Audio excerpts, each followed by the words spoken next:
Hey, what's up, guys? Aaron Bennett here. Big news from Celsius. The first, obviously, Daniel Leon steps down from the management team and is no longer an employee. But I'm going to cover other things as well. I'm going to cover updates with the U.S. trustee. There is an asset sale hearing that got rescheduled. The examiner wants their own lawyers. I'm going to cover that, who they picked, what their qualifications are. I'm going to talk about Emmanuel Hermann still fighting his ass off for our coins, saying that they are our property and not that of the estate. I'm going to talk about how Wisconsin joined Texas and Vermont to object to the sale of stablecoins, and then I'm going to finish off with a latest thread from Simon Dixon. So if you're following the Celsius saga, the drama, and you want to stay updated on all the news without wasting any of your time, click that subscribe button now because I'm making videos all the time. So the first story, Daniel Leon, co-founder and chief strategy officer of bankrupt Celsius, has stepped down according to people familiar with the matter and an internal memo viewed by CNBC. So that's it for the story.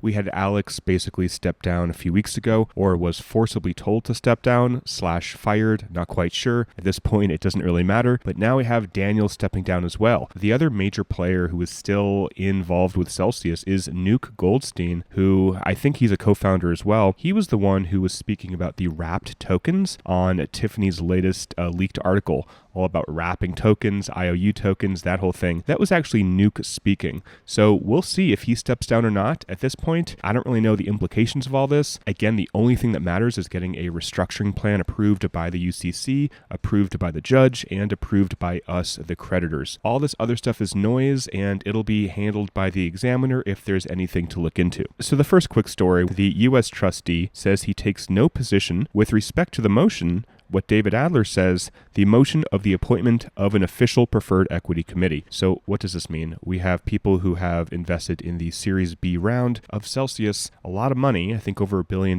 and they are trying to get in front of us in terms of getting their claims back. The U.S. trustee says he's not going to take a stance on that. It's probably political. I don't really know, but I just wanted to share that with you guys. And I do just want to pause because everybody asks me this. No, Celsius has not released their schedule of assets and liabilities. What that means is they have not told us how much they owe us, and therefore we do not need to file a claim because we only need to file a claim once that document comes out and if there is a discrepancy between what Celsius says they owe us and what they actually owe us. So whether you're in the United States or you are international, right now there is nothing that you need to do. There is no deadline to file any claim, and we are still waiting on Celsius to send us these documents. And if you want to make sure not to miss it, make sure to subscribe because I will definitely be making videos on it when you need to do something. So this document came in a few days ago. It says the amended dates and deadlines with respect to bidding procedures for the sale of certain assets.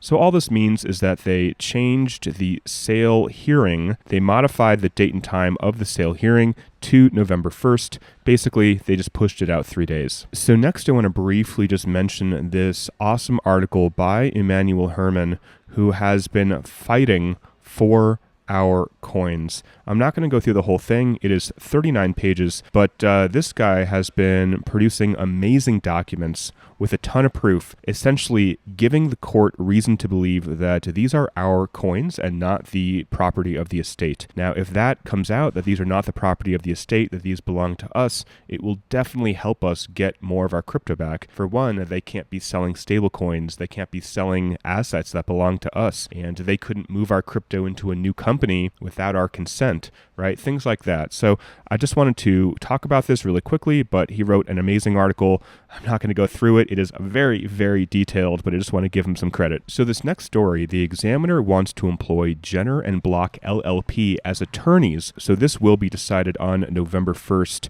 when they go in front of the judge. So a little bit about Jenner and Block's qualifications. This is the law firm that, again, the examiner wants to hire. So they have extensive investigative and bankruptcy experience, expertise, and resources. They have nearly 500 lawyers all around the country. Its members have conducted internal investigations for publicly held corporations, privately held corporations, and government entities across the United States and abroad. And they've represented examiners or trustees in dozens of cases requiring significant investigations and reports of findings. So Jenner and Block, they've done this before, essentially. They are well qualified to support this examiner. Now, what will be their services that they would provide? They would help in the preparation of the reports that the examiner needs to provide. They would represent the examiner at hearings and also assist the examiner with interviews. Now, the examiner has a very, very large task ahead of themselves, and I'm not going to go through this entire article, but it basically goes over more information about why they are a good choice. The examiner is probably going to be interviewing every current and ex-employee. They are going to be looking into the blockchain. They are going to be possibly and most likely doing clawbacks on insiders. They are going to be looking at everybody super, super closely. And this leads me to the next story as well. The notice of hearing of the examiner's motion for an order authorizing the examiner to conduct Rule 2004 examinations. I know that's a mouthful. Essentially, this is something else that on November 1st, they will try to get approved. And basically, it'll allow the examiner to engage in formal discovery, and it will help this process happen quicker, basically. The examiner right here has to file her report by December 10th, and if this gets passed, essentially it will help her do her job, and it'll, I believe, force Celsius to give over more information and quicker, because essentially the last thing we need is Celsius or their lawyers withholding information and not giving everything. And I believe this will just help her have the backing of the court and the bankruptcy code to get everything she needs as quickly as possible. So the next story, very quickly, Wisconsin joins Texas and Vermont to object in the permitting of stablecoins. So I covered the Texas and Vermont objections to selling stablecoins in previous videos. This basically just kind of repeats a lot of what they say as well. Basically, they want the examiner to do their job and to confirm whether or not the crypto is that of the estates or it belongs to us, because they can't be selling our assets at will. So they really want the examiner to get her report done, which I believe she has 60 days. Again, this law firm that she wants to hire, the examiner wants to hire, will help her get that report done quicker. So that's basically what this is about. So finally, guys, I want to finish this video with a tweet thread from Simon Dixon, and I'm just going to cover the highlights here. Now, I am not being paid by Simon Dixon. He is not, telling me to make these videos, basically sharing his information. This is just what I want to do. So I just want to get that clear and on the record that Simon Dixon has never paid me a cent to basically promote him, which I don't even think I'm promoting him. So this tweet thread was from yesterday. It says, Celsius, where are we now? We have a leaked recovery idea that highlights Celsius wants to take on almost 50 regulators that are investigating them for offering unregistered securities by issuing more unregistered securities. So this is Tiffany's leaked video essentially about the IOU tokens, creating wrapped tokens. And Simon is like, hey, so many states are still looking into Celsius about, unregistered securities, and now they want to release more. Not a good idea. He says they want to issue an IOU token, as he says, a security I presented to them before Chapter 11, backed by Bitcoin, ETH, and stablecoins, compensating stolen crypto with CEL token and market pricing. But he says CEL is in the center of criminal insiders' investigations and creates regulatory problems. So essentially, yeah, this isn't going to work, he says. There's no way this is going to work. He then says if Kirkland & Ellis, this is the law firm representing Celsius, publishes a legal opinion that this IOU token is not a security for regulators to approve and issues another one that CEL is not a security, then we can stop arguing, playing lawyers on Twitter, and take a plan seriously while we push for compliant equity as well. So Simon is asking for Kirkland & Ellis to let everybody know if this is even a viable plan. Can they use CEL? Can CEL be in their restructuring plan? Is this all just going to be more unregistered securities? He wants some clarification because right now we're going back and forth on Twitter and everyone's arguing with each other, but we don't have any clarification. He then says if we don't see that before exclusivity, that's the 120 days that Celsius has to file a plan, expires, I interpret that as a stalling tactic to sell our assets in auction, pretending a reorganization is coming. Simon does not want all of our assets to be bid on like what happened with Voyager, where FTX, Binance, all of these different people were bidding on assets, and he says this is not the best decision for us, the creditors. Simon says, I believe selling our assets in auction involves an unacceptable haircut and the dollar value of our assets at the bottom of the market, as we have seen with Invest Voyager's auction. And I did mention this tweet in my last video where SBF, Sam Bankman-Fried, did respond to Simon, saying that SBF is going to bid on Celsius's assets potentially the same way they bid in Voyager. It's basically fair market value, no discounts, pay $1 to get $1 back. So essentially, it's almost like a liquidation. They are liquidating the assets essentially to somebody like Sam Bankman-Fried. We're not getting any equity. We're not getting any upside. It's literally fair market value. So if there's a hole, we would just sell all of our assets and it would essentially be like a liquidation. That's how I interpret it. Simon says, my commitment to the community is that Bank to the Future would not benefit at creditors' expense unless we offer all of our resources to a reorganization, with the goal of making creditors whole if the assets perform as we did with the Bitfinex case study here. So if you do not know about Bitfinex, Simon and Bank to the Future helped creditors who lost a lot of money in that bankruptcy get whole. So that's what he's referring to here. Simon says, what is involved? A security token giving creditors access to revenue streams like mining, convertibility into compliant creditor-led new company equity, access to what funds remain with an incentive to stay in this new company, a home for loans in a community-funded business. So this is Simon's plan, right? He wants people to get equity. He wants people to have a reason to stay in a new company. He wants there to be a compliant, regulatory-approved way to do what Celsius was doing with loans, with earning yield, with peer-to-peer lending. How does this look? A reorganization plans can only come from Celsius Network during their 120 days of exclusivity. It could be done as a creditor-organized reorganization, that would be like us presenting a plan, after exclusivity in conjunction with the UCC, but we need to be organized as one creditor group for that to work. So right now, there are all of these different options coming forth. There are individual people like myself presenting a plan. And Simon is saying that if we are actually going to present a plan that's going to get approved by the UCC and the judge and everybody, it's going to have to be like one cohesive group. That's what he's trying to say. Simon says, I strongly object to the extension of Celsius's exclusivity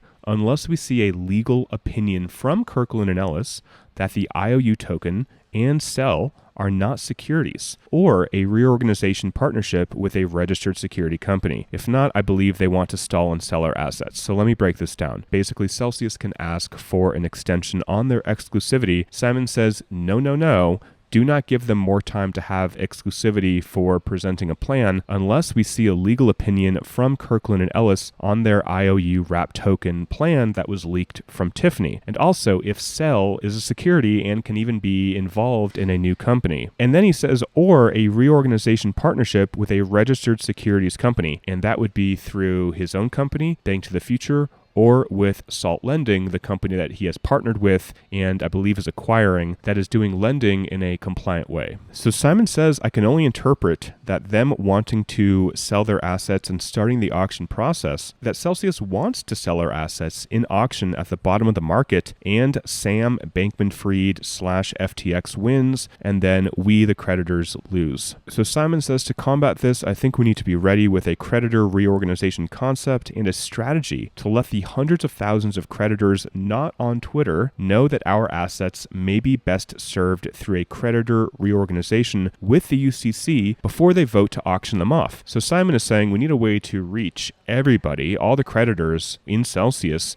in some way, to let them know that, hey, maybe they should vote on another plan, not do what Voyager did, not have a third-party company buy the assets at the bottom of a bear market and leave us with this hole. Simon is concerned that FTX will just swoop in, buy the assets, and then all of a sudden we, the creditors, don't even have a say. So Simon really wants to organize us effectively. He says if we let Celsius and the UCC extend the exclusivity without a compliant plan backed by legal opinions, like the lawyers that represent Celsius, Kirkland and Ellis, he then says, I believe this ends in our assets being auctioned off, or Chapter 7, once the independent examiner reveals Alex and others' activities. So if the independent examiner says that, you know what, this is a Ponzi. I'm just using that as an example. What I've heard and what Simon is saying, that they may just liquidate everybody and go to Chapter 7 immediately, not even consider a reorganization plan. So he ends this with an AMA that he's going to do on Friday, October 7th at 10 a.m. So I will include a link to this tweet if you want to check out that Twitter Spaces. But I think he's right. You know, just to finish this video, we have a lot going on, and